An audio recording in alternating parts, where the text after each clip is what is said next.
Hello! Karon kay naaraman ta sa balayo niya. Alam mo, makaikaon ka ng mga pang Filipino foods. Magluto na lang ta diri. Kining lutoon ako karon kanang dili na ako makaon dito sa barko kay mingawan pud biya ta oy. Kay lahira ba gyud kaayo kung naa na ka diri sa lupa kay mapalit ug maluto gyud nimo tanan ng imong gusto. Kay kung mobalik na pud ta dito sa barko, mapura na pud tag chicken wings ani. Tirudahan lang nato na siya liver steak. Atay sa baka ang akong gigamit diri guys kay wala may atay sa baboy baligya diri oy. Pag inani gani akong lutuon guys, ang akong ginahan kana bitong tamis nga aslom bitaw fighter kaayo na.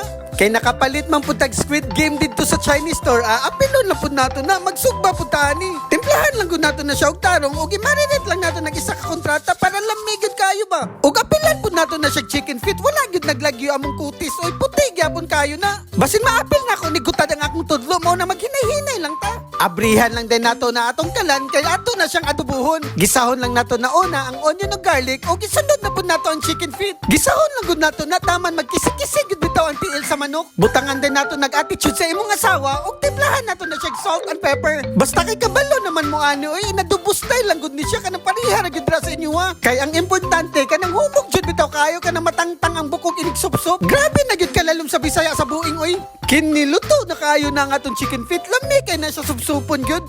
Next is kay na marinate naman tong isa ka kontrata ang atong liver steak. Ato na siyang lutuon daritso og dapat sa pagluto ani guys kanang high heat gyud kayo. Og dali ra kay ni siya lutuon guys kay half cook ra ang kailangan ani. Kay kung imo na siyang i-overcook, mura ka ganguya-nguya og gumag yun. I-simmer lang dahil nato na siya ang atong marination mixture kay mao na siya ang atong sauce. Og syempre dili gyud na mawala ang garnish dayon ta panigat kayo tanawon ba. Og kaning last nato nga sudan kaning inihaw nga pusit. Unsay inihaw oy nga sinugba man na sa among Tura ay mao na din na siya tong mga sudan karon. Grabe kalamian niya habhab na dayon mi. Mura ra gyud na sa Pinas uy. Kaon na dung